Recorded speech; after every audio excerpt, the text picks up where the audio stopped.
Bismillahirrahmanirrahim. Assalamualaikum warahmatullahi wabarakatuh. Bismillahirrahmanirrahim. Hamdanillah, salatan wassalaman ala sayyidina Muhammad ibn Abdillah Rasulillah wa ala man sahibah wa man tabi'ahu amma ba'd. Pertama, ingin saya sampaikan tentang informasi Al-Quran mengenai tantangan global di dunia.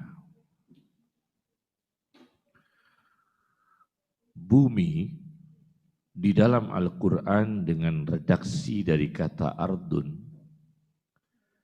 sebanyak 461 kali kata bumi. Dari 461 kali, pertama kali Al-Quran bicara tentang bumi ialah manusia dilarang melakukan destruktif di muka bumi. La tufsidu fil ardi. Ayat 11 surat Al-Baqarah. Janganlah kamu sekalian melakukan kerusakan di muka bumi. Lebih kecil lagi laut. Laut dalam Al-Quran dengan redaksi bahar, bahran, bahraini, bihar, abkhur sebanyak 41 kali laut disebut dalam Al-Quran. Sedangkan daratan dalam Al-Quran disebut 12 kali. Kalau laut dalam Al-Quran 41 kali, kalau daratan dalam Al-Quran 12 kali, bar. Ternyata Al-Quran menginformasikan tentang kerusakan global. Al-Quran bicara tantangan global, dhaharul fasadu fil barri wal bahri bima kasabat aydin nas.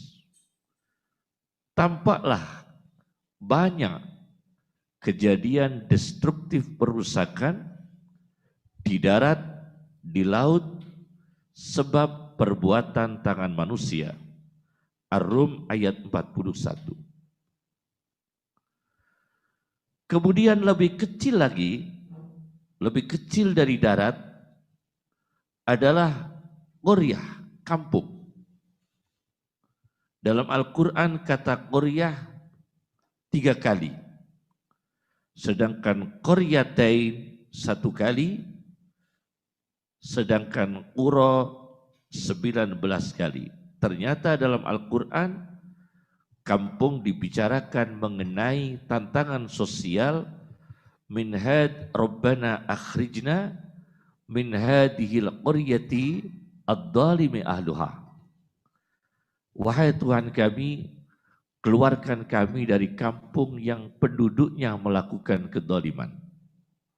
Wahai Tuhan kami, keluarkan kami dari kampung, dari negeri yang penduduknya melakukan kedzaliman. Ad-dhalimi ahluha, An-Nisa ayat 75. Jadi tantangan global di dalam alam semesta, khususnya bumi, darat, laut adalah kerusakan yang dilakukan oleh manusia. Sedangkan tantangan global di muka bumi ini, di tempat yang namanya qaryah, kampung, negeri, adalah kedzaliman.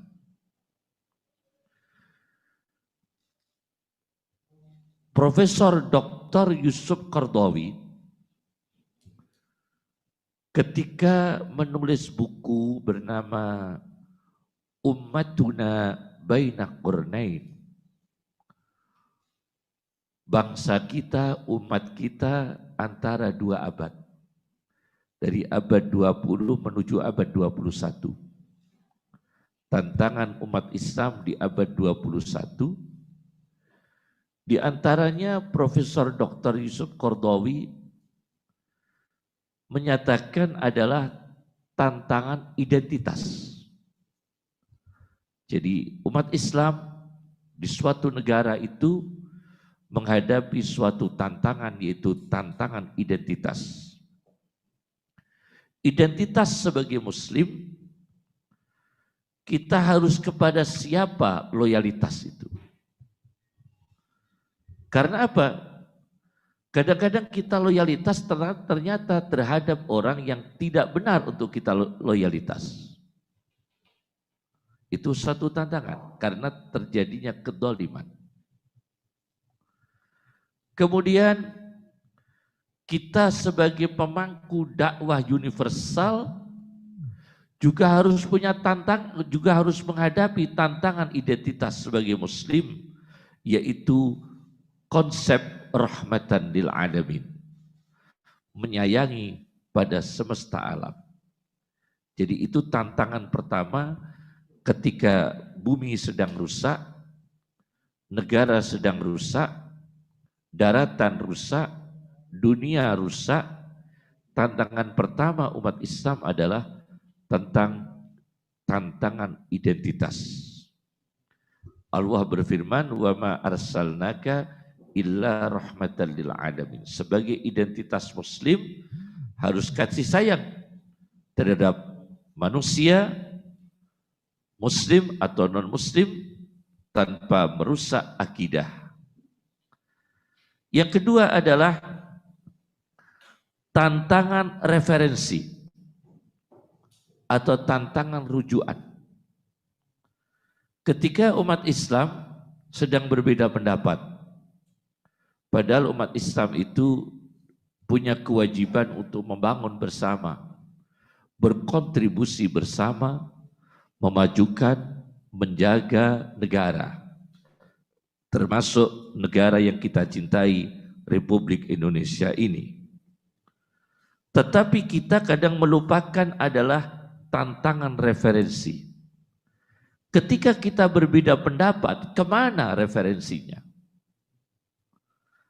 Maka terjadilah orang itu akan berbangga dengan kelompoknya sendiri. Egoistik. Karena tidak ada referensi yang menjadi satu rujukan. Jadi umat Islam berbeda ketika harus bagaimana sikap umat Islam dalam berpolitik, dalam berekonomi. Ini tantangan referensi. Maka umat Islam harus punya referensi, namanya, kata Al-Quran bicara, wa kadzalika ja'alnakum ummatan wasatan. Sebagai umat wasatiyah yang tengah, moderat, tawazun, tasamuh, tetapi harus punya referensi. Karena kalau tidak punya referensi, umat Islam ini sulit bersatu. Dan nanti berakibat pada kondisi sosiologi umat Islam sendiri, berakibat pada politik umat Islam sendiri, termasuk berakibat pada masa depan umat Islam sendiri.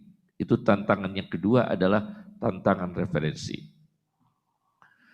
Tantangan yang ketiga yang dihadapi umat Islam di berbagai negara global adalah tantangan keterbelakangan. Sampai ada seorang penulis, Syakib Arsilan, menulis sebuah buku, Limadza ta'akhkharal muslimun wa taqaddama ghairuhum. Kenapa bisa terjadi umat Islam kadang terbelakang sedangkan yang lain mencapai kemajuan dalam urusan duniawi? Ternyata Al-Quran bicara, memang kalau manusia punya kecemburuan terhadap Islam, itu ditangkap oleh Al-Quran, psikologi manusia, terutama yang punya kecemburuan terhadap Islam. Orang kan cemburu orang yang tidak suka dengan Islam akan takut bagaimana NU itu maju. Pasti ditakuti kalau tidak suka dengan Islam. Orang akan takut Muhammadiyah itu maju. Padahal dua kelompok ini adalah kelompok yang sangat hebat. Berbagai keahlian ada di sana. Berbagai profesor ada di sana. Maka Al-Quran mengingatkan ada tantangan keterbelakangan. Jangan sampai kita umat Islam, khususnya dua organisasi besar itu, lengah kita akan takodum, maju di dalam SDM umat Islam sendiri. Karena kita banyak energi yang kita keluarkan tidak membawa kemajuan. Energi kita keluarkan, energi politik, energi konflik sosial misalnya, energi perang di medsos, energi polemik yang tidak ada ujungnya. Nah, ternyata Al-Quran mengingatkan bahwa orang yang tidak suka dengan Islam itu takut Islam itu maju. Al-Quran bicara begitu. Di surat An-Nisa ayat 102. Waddalladina kafaru law taghfuluna an aslihatikum wa amti'atikum. Orang-orang kafir itu mengharapkan orang Islam itu lupa dari teknologi. Lupa dari teknologi persenjataan. Lau taghfuluna an aslihatikum.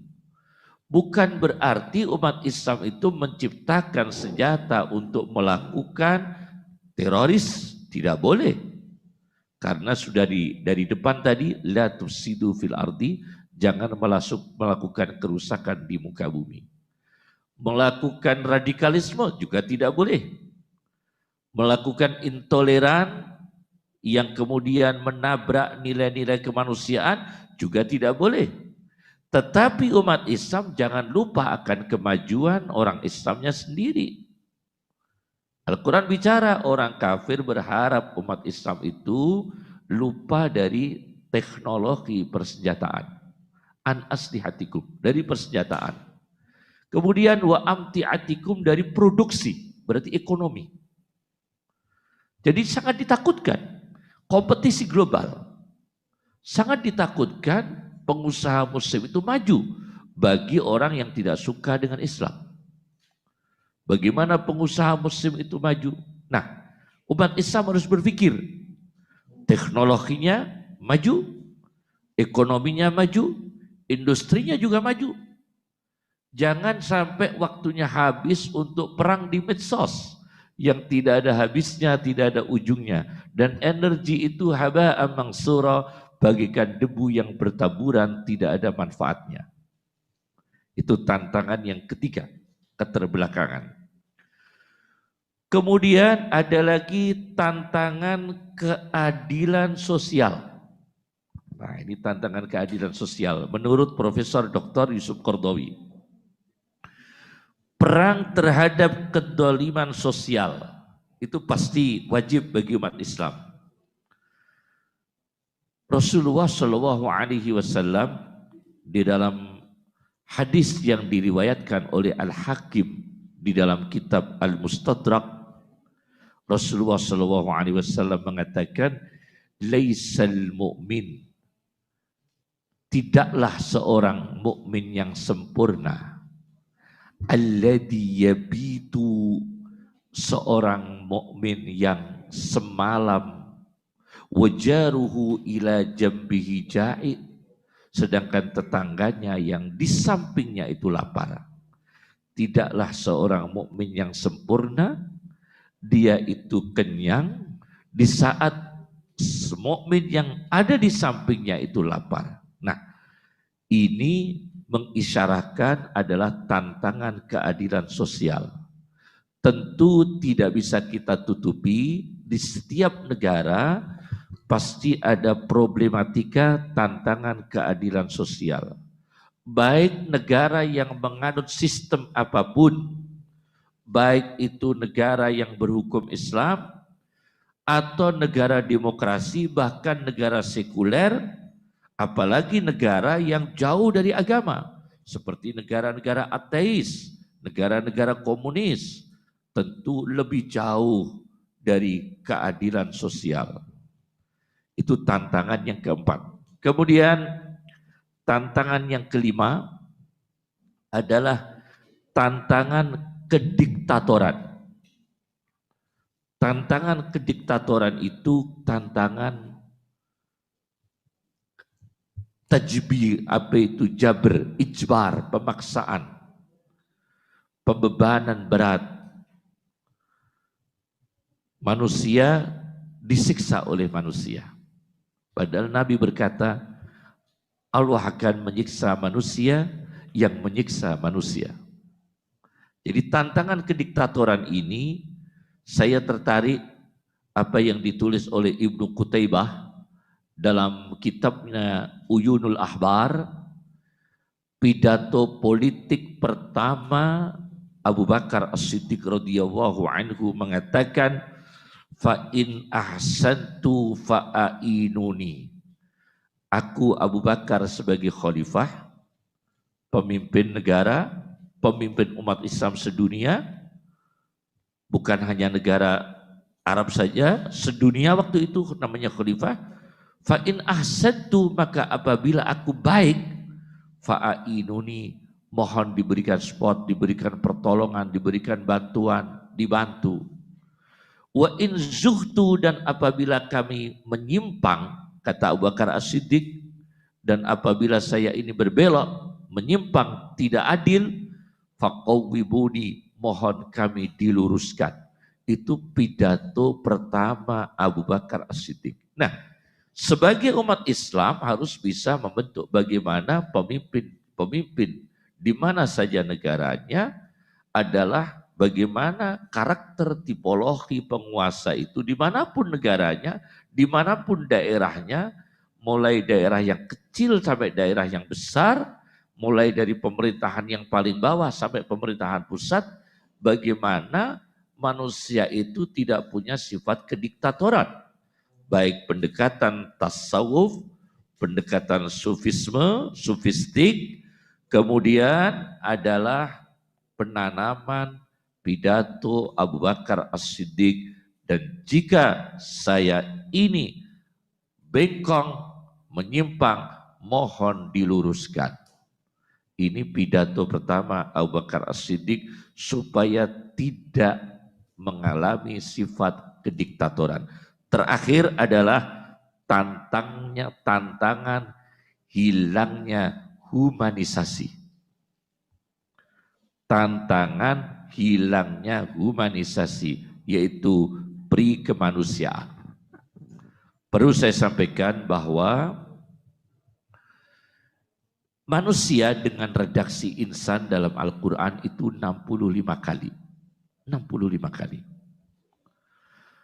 Ternyata ayat insan pertama dalam Al-Quran itu tentang kelemahan manusia, bukan sumber daya manusia.